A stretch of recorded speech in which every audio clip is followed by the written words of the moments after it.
Sumatera Barat yang lebih dikenal dengan sebutan Ranah Minang atau Minangkabau merupakan salah satu wilayah yang banyak memiliki objek-objek wisata alam dengan deretan pegunungan dan perbukitan, juga hamparan sawah dan ladang yang luas, serta sungai-sungai yang membelah perbukitan.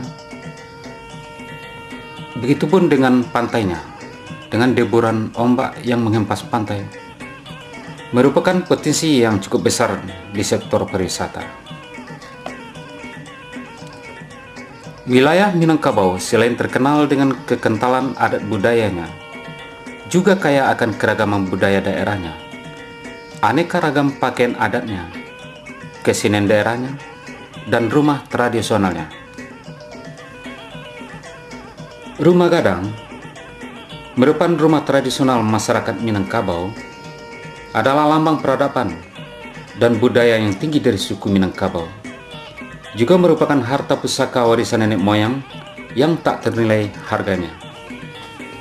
Dilihat secara keseluruhan, rumah-rumah tradisional ini ternyata terdiri dari beragam bentuk dan tipe yang tersebar di Minangkabau, yang terbagi atas wilayah Dare dan Rantau. Keberagaman bentuk tersebut amat dipengaruhi lingkungan alam dan sosial budayanya. Pada umumnya, rumah-rumah tradisional di wilayah Dare dan pesisir memiliki bentuk yang sama dan sama-sama dibangun di atas tiang dengan konstruksi badan menyerupai perahu. Konon, bentuk perahu untuk mengingatkan kenang hidup dalam perahu semasa pengembaraan nenek moyang kita.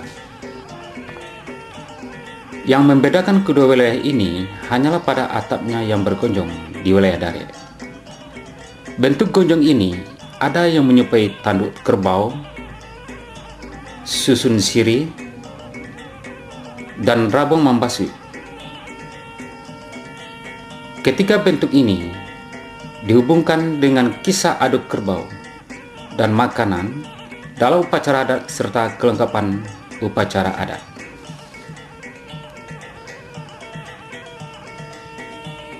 Berdasarkan bentuk rumah gadang Gajah Maharam dengan ciri konstruksinya yang lebih besar dan melebar, tidak terlalu tinggi, sehingga terkesan sebagai gajah sedang mendekam.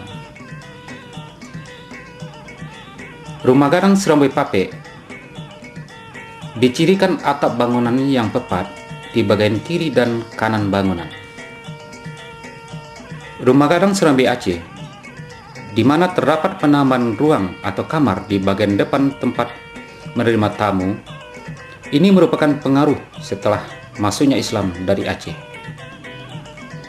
Sedangkan model rumah gadang Bapa Siri dan Bapa Cere, yakni rumah gadang yang ditambah satu ruang di bagian belakang, sehingga terkesan seperti diseret.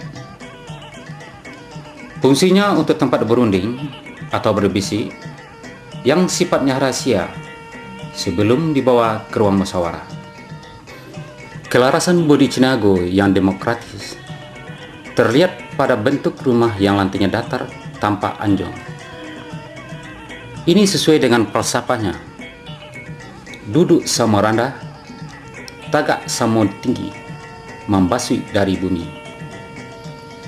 Sedangkan kelarasan Kotopiliang yang otoritas terlihat pula pada bangun rumah yang memiliki anjungan di kedua sisinya. Sesuai dengan falsafahnya, Bajanjang naik, Batanggo turun, maniti dari Aceh. Pada awalnya, anjung difungsikan sebagai tempat terhormat bagi para penghulu dalam upacara adat, tempat perangin-anginan, dan tempat menyulam bagi para gadis. Namun, saat ini fungsi anjung bergeser sebagai tempat pelaminan dan tempat peristirahatan.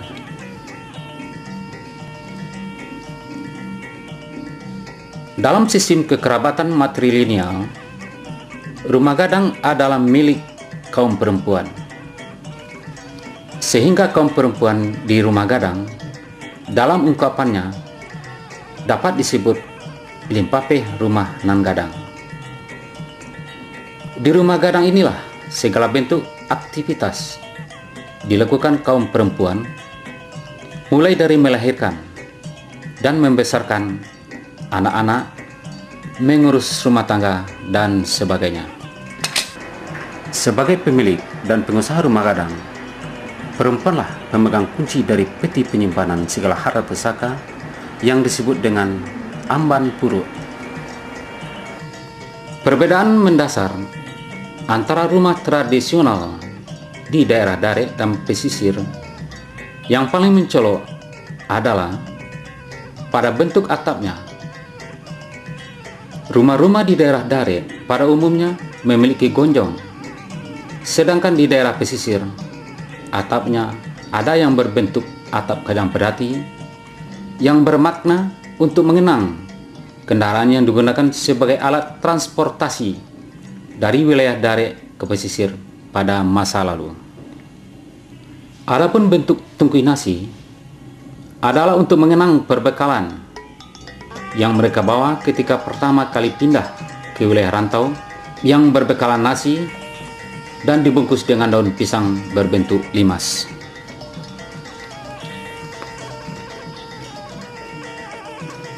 Selain pada atapnya, perbedaan rumah tradisional di pesisir terlihat pula pada penambahan serambi atau beranda di bagian depan dan samping rumah yang berfungsi sebagai tempat menerima tamu. Penambahan bentuk serambi ini dipengaruhi oleh budaya Islam yang datang dari Aceh. Ruang yang paling depan yang langsung berhubungan dengan beranda disebut bilik sepan, yang diperuntukkan bagi tamu yang menginap. Antara beranda dan ruang lepas diberi batas untuk keamanan dan ruang tempat musyawarah.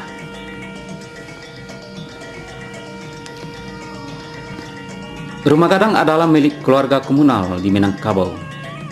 Selain bentuknya yang besar, juga memiliki fungsi yang besar pula, yakni sebagai tempat tinggal, tempat penyelenggaraan upacara-upacara adat, tempat merawat keluarga yang sakit, dan sebagainya. Adapun bagian-bagian dari rumah itu sendiri juga memiliki fungsi pula. Kamar berjejer di ruang bagian belakang dan samping rumah yang jumlahnya biasanya disesuaikan dengan jumlah anak gadis di atas rumah masing-masing.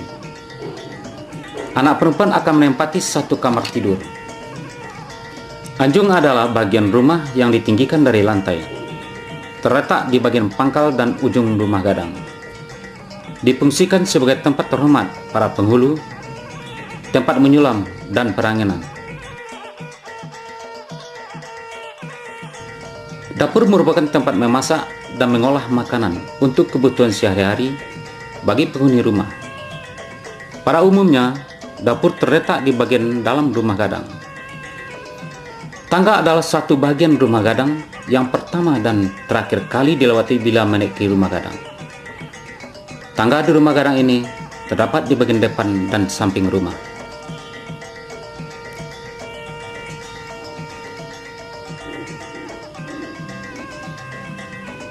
Karena rumah-rumah tradisional adalah rumah panggung, maka di bagian bawah rumah terdapat kolong yang dimanfaatkan untuk menenun, menyimpan hasil pertanian, dan sebagai kandang.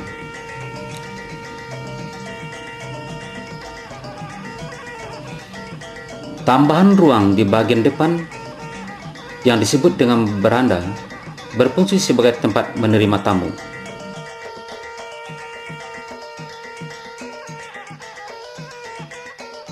Rumah-rumah tradisional ini juga dilengkapi pula dengan sarana perlengkapan antara lain.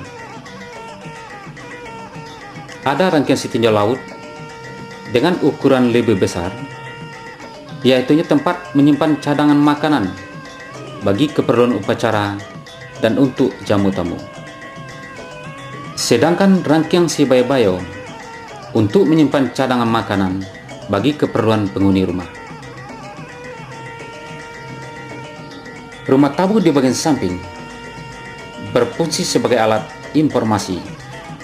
Tapian mandi atau tempat mandi dan mencuci terletak di samping rumah atau di sekitar tempat tinggal. Surau atau masjid terletak tidak jauh dari pemukiman atau tempat tinggal penduduk sekitarnya. Pada umumnya rumah-rumah tradisional di daerah Luak dan daerah Dare dilengkapi dengan hiasan atau ukiran dari berbagai motif yang diambil dari alam dalam jumlah yang beragam. Ada rumah-rumah yang dipenuhi dengan ukiran dan ada pula yang hanya sebagian kecil saja. Hal ini dikarenakan untuk membuat ukiran dibutuhkan biaya yang besar. Karena itu, rumah yang penuh ukiran hanya dimiliki keluarga yang berekonomi tinggi. Motif-motif yang dominan adalah itik pulampatang, sai galamai, flora, dan sebagainya. Di daerah pesisir juga memiliki hiasan ukiran, walaupun tidak sebanyak ukiran di daerah Dare. Ukiran yang banyak dipakai di sini adalah ukiran jenis terawang yang terdapat pada beranda, terali bagian atas pintu, jendela, dan tangga. Motifnya adalah flora geometris, kipe Cino, dan sebagainya. Dewasa ini, sudah banyak sekali rumah-rumah tradisional yang tidak lagi difungsikan sebagai tempat tinggal. Apalagi keberadaan rumah-rumah tersebut makin terdesak bangunan rumah-rumah modern. Kondisi ini makin membuat seakan rumah tradisional makin termarginalkan dan memprihatinkan. Bahkan, nilai-nilai terkandung di dalamnya mulai mengalami pergeseran pada rumah yang mulai reot. Kondisi rumah-rumah tradisional yang kita temui di daerah Dare pesisir sudah banyak yang diambang kepunahan. Beberapa di antaranya sudah runtuh. Suatu pemandangan yang mengharukan. Di lain tempat, rumah-rumah tersebut baru sebagian yang mengalami kerusakan, sehingga masih memungkinkan dilakukan renovasi dan pemugaran. Kurangnya kepedulian masyarakat terhadap rumah-rumah tradisional ini merupakan ancaman bagi kelestariannya. Saat ini, berbagai upaya telah dilakukan pemerintah, pemerhati budaya untuk melestarikan warisan budaya kita agar tetap survive. Usaha tersebut antara lain dengan mendirikan bangunan-bangunan pemerintah seperti kantor gubernur,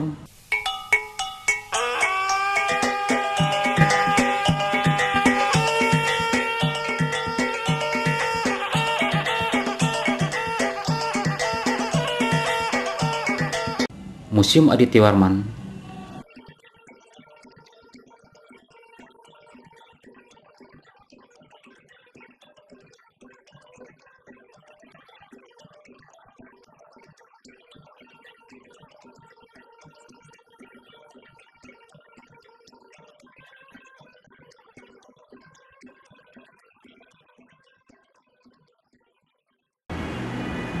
dan juga gedung-gedung lainnya dengan arsitektur rumah tradisional. Namun, sudah tentu nilainya tidak sama lagi dengan yang sudah punah.